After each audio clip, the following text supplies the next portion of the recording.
Hello students, तो कैसे हैं आप सब। आई होप कि आप सब ठीक होंगे। दोस्तों, इस वीडियो में आपसे डिस्कस करने वाले हैं 5 most important question chapter number 7 के, जिसका नाम है ट्रेंगल। तो दोस्तों आइए बिना किसी देरी के इस वीडियो को स्टार्ट करते हैं। चैप्टर नंबर 7 जिसका नाम है ट्रेंगल, इसमें से हम 5 मोस्ट इंपोर्टेंट क्वेश्चन आपसे डिस्कस करने वाले हैं, जो कि आपके एग्जाम पॉइंट ऑफ व्यू से इंपॉर्टेंट है। इससे आपको टोटल 5 मार्क्स का क्वेश्चन पूछा जाएगा, जिसमें से आपको 2 ऑब्जेक्टिव पूछे जाएंगे। एक नंबर के 2 ऑब्जेक्टिव रहेंगे और 3 मार्क्स का एक क्वेश्चन रहेगा, जो कि मैं आपको 5 क्वेश्चन बता रहा हूँ। इस 5 क्वेश्चन में से आपको एक क्वेश्चन आएगा, जो कि एक रहेगा 3 नंबर का। ठीक है, तो जो 5 क्वेश्चन आपको बताए जाएंगे, इसी 5 क्वेश्चन में से आपको एक क्वेश्चन देखने को आपको एग्जाम में मिलेगा। हमारी कोशिश ये रहेगी कि वीडियो ज़्यादा शॉर्ट रहे, इसी कारण बहुत सारी चीज़ें आपको यहाँ पे पहले से रेडी लिखा दिखेगा, तो मैं आपको एक्सप्लेन कर दूंगा, आप समझ जाइएगा। क्वेश्चन नंबर फर्स्ट को डिस्कस करने से पहले यहाँ पे आप बात और समझ लीजिए कि जो सर्वांग क्षमता होती है, सर्वांग क्षमता क्या होती है, इसको मैं पहले से प्रीवियस वीडियो में डिस्कस कर चुका हूँ। वीडियो आप उसको देख लीजिएगा। यदि आप ट्रेंगल के बारे में डिटेल में जानना चाह रहे हैं तो ये भी आपको प्लेलिस्ट में मिल जाएगा, आप वहाँ से देख लीजिएगा। ट्रेंगल क्या होता है, ट्रेंगल क्लासिफिकेशन, कितने टाइप के ट्रेंगल होते हैं, ये सारा मैं आपको एक्सप्लेन कर चुका हूँ प्रीवियस वीडियो में। आप जाके देखेंगे तो आपको समझ में आ जाएगा। प्लेलिस्ट में आपको सारी वीडियो मिल जाएगी। क्वेश्चन नंबर फर्स्ट में आपको क्या दिया गया है, क्वेश्चन नंबर फर्स्ट में आपको दिया गया है त्रिभुज एबीसी में एंगल ए का समद्विभाजक AB भुजा BC पर लंब है, दर्शाइए कि AB बराबर AC है। देखिए क्वेश्चन में थोड़ा सा मिस्टेक है, यहाँ से आपको सुधार लेना है। यहाँ पे क्वेश्चन बोला गया एंगल ए का जो समद्विभाजक है वो AB दिया गया है, तो यहाँ पे AB नहीं आएगा, यहाँ पे AD आएगा। ठीक है, जो एंगल ए का समद्विभाजक है वो AD है। ठीक है, AB नहीं है। तो जो सही क्वेश्चन हो जाएगा, त्रिभुज ABC में एंगल ए का समद्विभाजक AD भुजा BC पर लंब है, दर्शाइए कि AB बराबर AC। तो ये हमें प्रूव करना है। जो क्वेश्चन था मैंने आपको रीड करके बता दिया हूँ, क्वेश्चन आपको यहाँ पे दिख भी रहा होगा। इनको कैसे सोल्व करेंगे, हमें AB बराबर AC कैसे प्रूव करेंगे, इस बात को आपको समझना है। इस बात को समझने से पहले मैं आपको ये समझा देता हूँ कि यहाँ पे जो भी आपको ट्रेंगल में, किसी भी एक ट्रेंगल में आपको एक साइड दूसरे साइड के बराबर बताना हो, या किसी भी 2 ट्रेंगल में आपको एक साइड दूसरे साइड के बराबर बताना हो, या करस्पॉन्डिंग एंगल बराबर बताना हो, या करस्पॉन्डिंग साइड बराबर बताना हो, तो यहाँ पे आपका यूज आता है सर्वांग क्षमता यानी कि कांग्रुएंसी का। कांग्रुएंसी क्या होता है, इसको हम प्रीवियस वीडियो में डिस्कस कर चुके हैं। वीडियो आपको आई बटन में दे दिया जाएगा, वहां से आप इसको देख लीजिएगा। ये क्वेश्चन को सही तरीके से सोल्व करने का जो फॉर्मेट होता है वो ये होता है कि पहले हमें जो दिया रहता है उसको हम यहाँ पे लिख लेते हैं, इसके बाद में हमें जो प्रूव करना है वो भी यहाँ पे लिख लिया जाता है। तो इसके बाद में जो हमें आगे प्रूव करना है, हमें जो प्रूव करना है ये लाना है, तो ये कैसे आएगा उसका प्रमाण यहाँ पे हम देते हैं। तो देखिए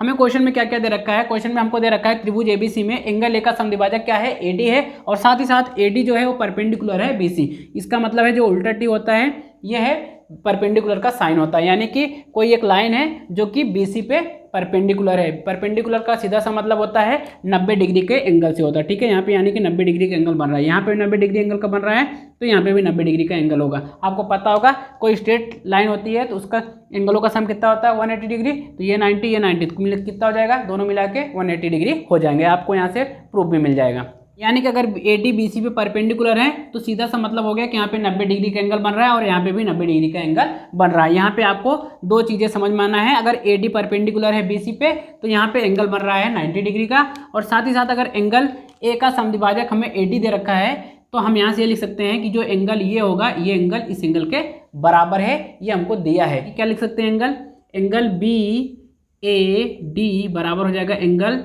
CAD के। ये कहाँ से लिख सकते हैं, जब एंगल ए का समद्विभाजक कौन है, AD है, तो यहाँ बातें हम इसको लिख सकते हैं। और यहाँ से हम क्या लिख सकते हैं, AD परपेंडिकुलर BC है, तो यहाँ से हम ये लिख सकते हैं एंगल ADB बराबर हो जाएगा एंगल ADC के, बराबर हो जाएगा 90 डिग्री। यानी कि ये एंगल और ये एंगल दोनों आपस में बराबर होंगे और साथ ही साथ ये 90 डिग्री के होंगे। ये हमें जो दिया था उसके बेस पे हम ये सारी चीज़ें लिख लिए। ठीक है, क्योंकि अभी इसका आगे यूज़ होगा तो हम उसको यूज़ करेंगे, वहाँ पे हम बता देंगे भाई ये हमको क्वेश्चन में दिया था। अगर हम कभी हमको लिखने की इसकी ज़रूरत पड़े और इसको लिखने की ज़रूरत पड़े तो हम बोल देंगे कहाँ से लिखा, बोल देंगे क्वेश्चन में दिया था वहाँ से हमने लिखा।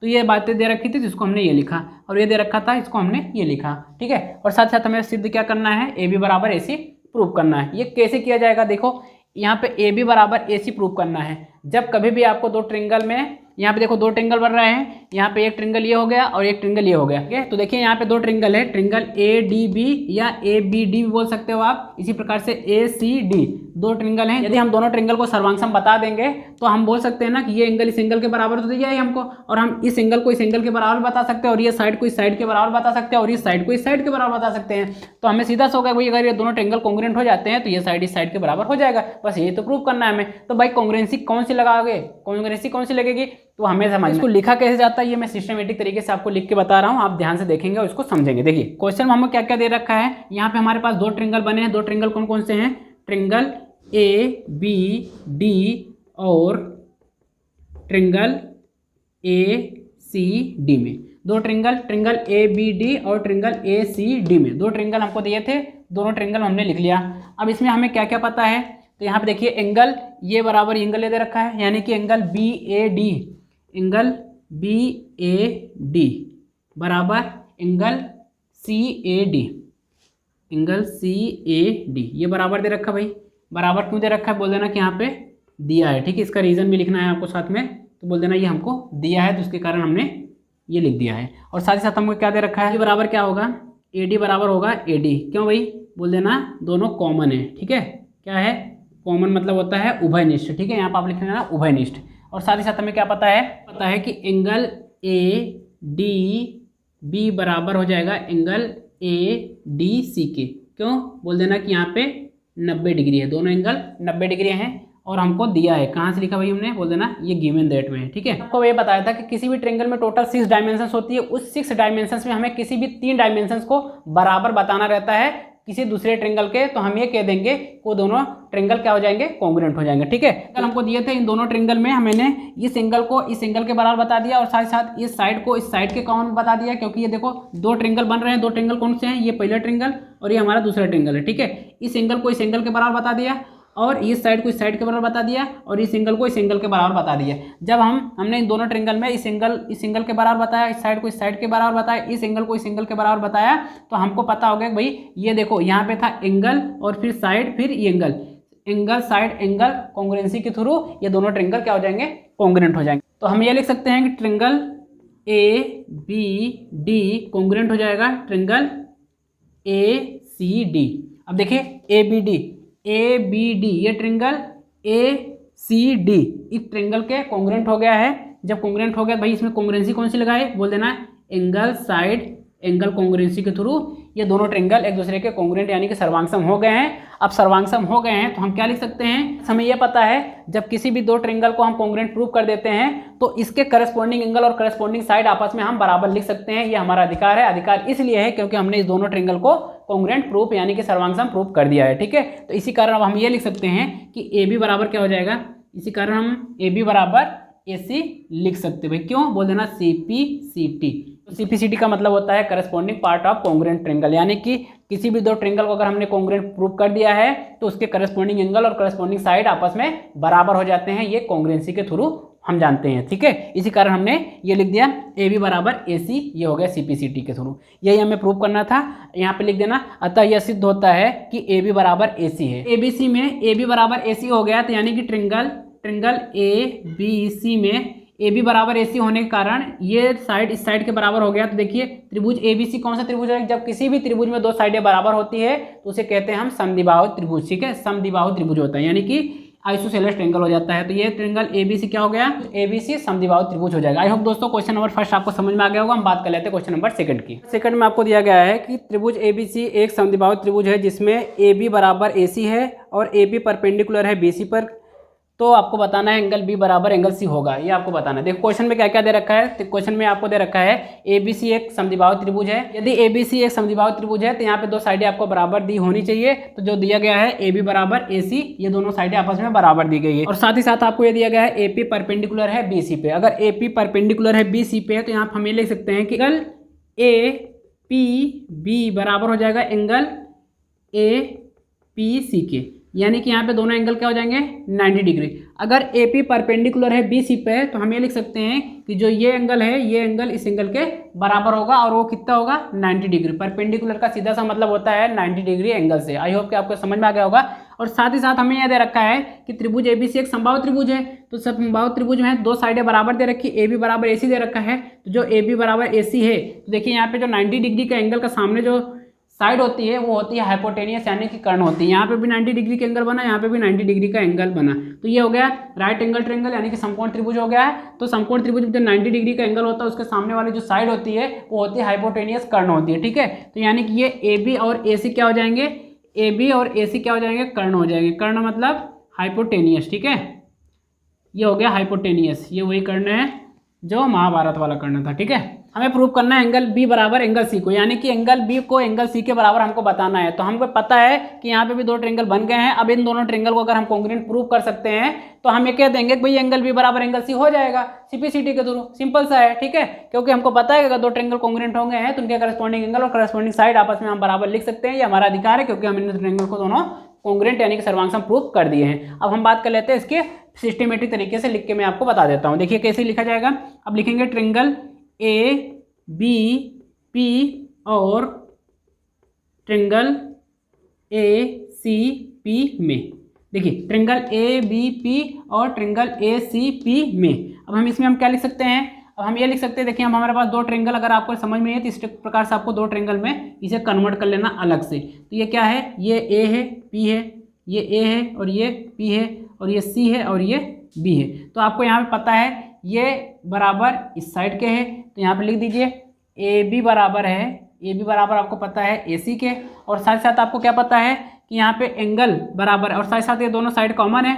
तो यहाँ पे साइड कौन कौन सी है, ए पी बराबर ए पी है, क्यों बोल देना ये कॉमन है, ये हमें दिया गया भैया क्यों है, ये बोल देना कि क्या है, ये कर्ण है। ठीक है, कर्ण का मतलब होता है हाइपोटेनियस। ठीक है, ये कर्ण है। अब और साथ साथ हमको ये दे रखा है, ये कर्ण और साथ साथ हमें ये दे रखा है ए पी बराबर ए पी, बोल देना ये कॉमन है। ठीक है, कॉमन मतलब उभयनिष्ठ है। ठीक है, यहाँ लिख लेना उभयनिष्ठ है। साथ ही साथ हमें ये पता है कि एंगल पी मतलब ये वाला एंगल और ये वाला एंगल आपस में बराबर है। तो यहाँ पे कैसे लिखेंगे, angle A P B, angle A P B बराबर angle A P C, A P B बराबर एंगल ए पी सी, ये दोनों एंगल आपस में बराबर हो गए। तो बोल देना भैया क्यों, बोल देना यहाँ पे 90 डिग्री है। ठीक है, तो हमें यहाँ से ये पता है किसी भी एक ट्रायंगल के 3 डायमेंशन दूसरे ट्रायंगल के करस्पॉन्डिंग 3 डायमेंशन के अगर हम बराबर बता सकते हैं तो हम ये कह देंगे कि दोनों ट्रायंगल क्या हो जाएंगे, कॉन्ग्रुएंट हो जाएंगे। तो हम लिख देंगे कि जो ट्रायंगल है, ट्रायंगल ए पी बी सर्वांगसम हो जाएगा, कॉन्ग्रुएंट हो जाएगा ट्रायंगल ए सी पी के। तो यहाँ बोल देंगे भाई ये दोनों ट्रायंगल कॉन्ग्रुएंट यानी कि सर्वांगसम हुए। तो क्यों हुए, तो यहाँ पे आपको रीजन देना पड़ेगा भैया क्यों। यहाँ बोल देना RHS। ठीक है, RHS मतलब right angle hypotenuse side congruency के थ्रू ये दोनों ट्रायंगल क्या हो जाएंगे, कॉन्ग्रुएंट। ये दोनों ट्रायंगल RHS कॉन्ग्रुएंसी के थ्रू सर्वांगसम हो गए हैं। तो अब हम यहाँ से ये लिख सकते हैं कि अगर आपको पूछा गया भैया एंगल बी बराबर एंगल सी लिख सकते हैं क्या, तो बोल देना हाँ एंगल बी बराबर एंगल सी लिख सकते हैं। क्यों, क्योंकि बोल देना हमने सीपीसीटी। ठीक है, सीपीसीटी का मतलब corresponding part of congruent triangle, यानी कि हमने दो ट्रायंगल को कॉन्ग्रुएंट बता दिया है। इसके कारण हम ये लिख सकते हैं कि इनके करस्पॉन्डिंग साइड और करस्पॉन्डिंग एंगल आपस में बराबर होंगे। तो इसी कारण हमने लिख दिया भाई एंगल बी बराबर एंगल सी होगा। यहाँ पे आपको फाइनली लिख देना है अतः यह सिद्ध होता है कि एंगल बी बराबर एंगल सी होगा। तो आपको फिर से समझा देता हूँ, समझिए। देखिए क्वेश्चन नंबर 2 में आपको क्या दे रखा था, त्रिभुज एबीसी में एक समद्विबाहु त्रिभुज है, समद्विबाहु त्रिभुज है तो हमको दो साइडें बराबर दिए होना चाहिए। तो ये ए बी बराबर ए सी दिया गया था और साथ ही साथ हमको बोला गया कि ए पी परपेंडिकुलर है बी सी पे। अगर ए पी परपेंडिकुलर है बी सी पे हमें ये पता है कि ये एंगल ए एंगल के बराबर होगा और साथ ही साथ 90 डिग्री का होगा। परपेंडिकुलर का मतलब होता है 90 डिग्री एंगल से। तो जैसे ये दिया था और हमको प्रूव करना था एंगल बी बराबर एंगल सी, तो हमको पता था भाई एंगल बी बराबर एंगल सी को प्रूव करना है। तो ये दो ट्रायंगल बन रहे थे, बिना कॉन्ग्रुएंसी के हम बता नहीं सकते हैं। तो हमने सीधा सिंपल से हमको कॉन्ग्रुएंसी ध्यान रखा, भाई इसमें कौन सी कॉन्ग्रुएंसी लगा। तो हमने देखा तो एंगल राइट एंगल बन रहा है, हाइपोटेन्यूज बता रहा है और साइड कॉमन बता रही। तो हमको लगा भाई RHS लगेगा, RHS हमने लगा दिया। RHS लगाया, देखा ट्रायंगल कौन से में, ए बी पी और ए पी सी, दो ट्रायंगल में हमने कॉन्ग्रुएंसी लगा दिया। RHS कॉन्ग्रुएंसी के थ्रू इन दोनों ट्रायंगल को कॉन्ग्रुएंट बता दिया और साथ ही साथ इसके बाद जो हमको पता हो जाता है कि दो ट्रायंगल कॉन्ग्रुएंट हैं, तो हम ये लिख सकते हैं कि उनके करस्पॉन्डिंग एंगल और करस्पॉन्डिंग साइड आपस में हम बराबर लिख सकते हैं। इसी कारण हमने यहाँ पे लिख दिया कि एंगल बी बराबर एंगल सी हो जाएगा। आई होप दोस्तों आपको क्वेश्चन नंबर 2 समझ में आ गया। हम बात कर लेते हैं क्वेश्चन नंबर 3 की। 3 में आपको दिया गया चतुर्भुज ABCD में AC बराबर AD और AB कोण A को समद्विभाजित करता है, तो दर्शाइए कि त्रिभुज ABC सर्वांगसम होगा त्रिभुज ABD के। तो यानी क्वेश्चन आपको क्या क्या दे रखा है, क्वेश्चन में दे रखा है कि एक चतुर्भुज है ABCD, एक चतुर्भुज है। इसमें आपको ये दे रखा है कि जो AB है वो एंगल A को समद्विभाजित कर रहा है और साथ ही साथ आपको AC बराबर AD दे रखा है। जो दिया था वो क्वेश्चन में यहाँ पे लिखा गया है। तो यहाँ पे जो क्वेश्चन में दिया गया है, यहाँ से आपको एक बात और समझना है कि भाई जो दिया गया उससे हम क्या क्या लिख सकते हैं। यहाँ पे एंगल A को समद्विभाजित कौन कर रहा है, AB, यानी कि जो एंगल ये पूरा A है इसको समद्विभाजित कर रहा है AB। तो सीधी सिंपल सी बात ये होगा कि ये एंगल बराबर ये एंगल हो जाएगा। यानी कि हम डायरेक्ट यहाँ लिख सकते हैं कि एंगल BAC बराबर हो जाएगा एंगल BAD के। ये एंगल इस एंगल के बराबर हो जाएगा, यानी कि ये एंगल इस एंगल के बराबर हम लिख सकते हैं। क्यों, क्योंकि ये AB एंगल A को दो बराबर भागों में डिवाइड कर रहा है। ठीक है, समद्विभाजित का मतलब होता है दो बराबर भागों में डिवाइड। समविभाजित का मतलब होता है इंग्लिश में बाइसेक्ट करना। बाइसेक्ट का मतलब होता है दो बराबर भागों में डिवाइड करना। तो आपको प्रूफ क्या करना था, प्रूफ आपको करना है त्रिभुज ABC सर्वांगसम होगा त्रिभुज ABD के, यानी कि ABC त्रिभुज सर्वांगसम होगा ABD के, यानी कि ये त्रिभुज इस त्रिभुज के सर्वांगसम होगा, ये हमको प्रूव करना है। तो कैसे प्रूव किया जाता है इस बात को अगर आप समझें तो आपको समझाते हैं। दोनों ट्रायंगल को कॉन्ग्रुएंट प्रूव करने के लिए हमें जो जो दिया रहता है उसी के हिसाब से हम इन चीज़ों को अप्लीमेंट करके हम अपनी कॉन्ग्रुएंसी में इसको फिट करते हैं, तभी हमें पता चल जाता है कि इसमें ये वाली कॉन्ग्रुएंसी लग रही है। देखिए यहाँ पे ये साइड इस साइड के बराबर हम बता सकते हैं, और ये एंगल इस एंगल के बराबर बता सकते हैं, और ये साइड इस साइड के बराबर बता सकते हैं। तो अगर इसे 3 डायमेंशन हमको मिल गए तो हम बता सकते हैं साइड एंगल साइड कॉन्ग्रुएंसी के थ्रू ये दोनों ट्रायंगल क्या हो जाएंगे, कॉन्ग्रुएंट हो जाएंगे। ठीक है, अब इसको लिखते कैसे वो समझते हैं। ट्रायंगल ABC और ट्रायंगल ABD में देखिए यहाँ पे जो ट्रायंगल हमें प्रूव करना रहता है वही ट्रायंगल को हमें लेके चलना रहता है। तो यहाँ पे दोनों ट्रायंगल ABC और ट्रायंगल ABD को हम ले, और यहाँ पे हम क्या लिख सकते हैं दोनों में, तो देखिए यहाँ पे हम लिख सकते हैं AC बराबर AD के। तो यहाँ पे लिख सकते हैं AC बराबर AD। भाई क्यों बोल देना, ये हमें दिया है, क्वेश्चन में ही दिया था हमको। ठीक है, AC बराबर AD हम लिख सकते हैं, क्वेश्चन में दिया था। और साथ ही साथ हमें पता है कि अगर ये AB अगर एंगल A को समविभाजित कर रहा है, ये एंगल इस एंगल के बराबर हो जाएगा। तो यहाँ पे इसको हम लिख सकते हैं एंगल BAC बराबर एंगल BAD के। ये दोनों एंगल बराबर हो जाएंगे। क्यों बोल देना, दिया है मतलब क्या हुआ कि भाई एंगल A का समद्विभाजक कौन है, AB है। इसी कारण हम ये लिख सकते हैं कि एंगल BAC बराबर हो जाएगा एंगल BAD के। तो हमने यहाँ पे लिख दिया। और साथ ही साथ हमें यह पता है कि AB बराबर क्या लिख सकते हैं, AB बराबर हम AB लिख सकते हैं। क्यों भाई, बता देना कि AB कॉमन है। ठीक है, कॉमन मतलब उभयनिष्ठ है। ठीक है, यहाँ लिख देना कॉमन है AB, तो इसी कारण हम इसको लिख सकते हैं। अब हम लिख सकते हैं तो हमें यह पता है कि जब हम किसी भी एक ट्रायंगल के 3 डायमेंशन दूसरे किसी भी ट्रायंगल करेस्पॉन्डिंग ट्रायंगल के अगर हमें 3 डायमेंशन के बराबर बता देते हैं तो हम ये कह सकते हैं कि दोनों ट्रायंगल कॉन्ग्रुएंट हैं। तो यहाँ पे कॉन्ग्रुएंसी कौन सी लग रही है, साइड एंगल साइड कॉन्ग्रुएंसी, यानी कि ये भी साइड है, ये एंगल है और ये साइड है। तो हम कह सकते हैं कि ट्रायंगल ABC कॉन्ग्रुएंट हो जाएगा ट्रायंगल ABD की। ठीक है, अब हम यहाँ से लिख सकते हैं ट्रायंगल ABC और ट्रायंगल ABD दोनों क्या हो जाएंगे, कॉन्ग्रुएंट हो जाएंगे। भाई कॉन्ग्रुएंस कैसे हो गए, बोल देना साइड एंगल साइड कॉन्ग्रुएंसी के थ्रू ये हमने दोनों ट्रायंगल को कॉन्ग्रुएंट बता दिया। यही हमें प्रूव करना था, तो यहाँ लिख देना। अतः यह सिद्ध होता है कि ट्रायंगल ABC सर्वांगसम है ट्रायंगल ABD के। कौन से सर्वांग समता के थ्रू, बोल देना साइड एंगल साइड कॉन्ग्रुएंसी, यानी कि भुजा कोण भुजा सर्वांग समता के through side angle side congruency के द्वारा हमें दोनों ट्रायंगल को कॉन्ग्रुएंट बता सकते हैं। आई होप दोस्तों आपको क्वेश्चन नंबर 3 समझ में आ गया होगा। एक बार मैं फिर से एक्सप्लेन कर देता हूं। देखिए यहाँ पे आपको क्या क्या दे रखा था, ABC में AB एंगल A को समद्विभाजित कर रहा था, और साथ ही साथ AC बराबर AD दे रखा था आपको। तो यहाँ पे जो दिया था यहाँ पे लिखा गया था, और साथ ही साथ आपको सिद्ध करना था त्रिभुज ABC कॉन्ग्रुएंट होगा त्रिभुज ABD के, ये हमें प्रूव करना था। तो हम इसको प्रूव करने के लिए हमने पता था कि यहाँ पे ये इसके बराबर दे रखा है और ये साइड कॉमन है और ये एंगल इस एंगल के बराबर था, तो हमने इसमें साइड एंगल साइड कॉन्ग्रुएंसी लगा के इन दोनों ट्रायंगल को कॉन्ग्रुएंट बता दिया। आई होप दोस्तों आपको क्वेश्चन नंबर 1, क्वेश्चन नंबर 2 और क्वेश्चन नंबर 3 समझ में आ गया होगा। 2 क्वेश्चन और बचते हैं, इसको हम नेक्स्ट वीडियो में डिस्कस करने वाले हैं। तो दोस्तों इसी के साथ मिलते हैं नेक्स्ट वीडियो में। जय हिंद।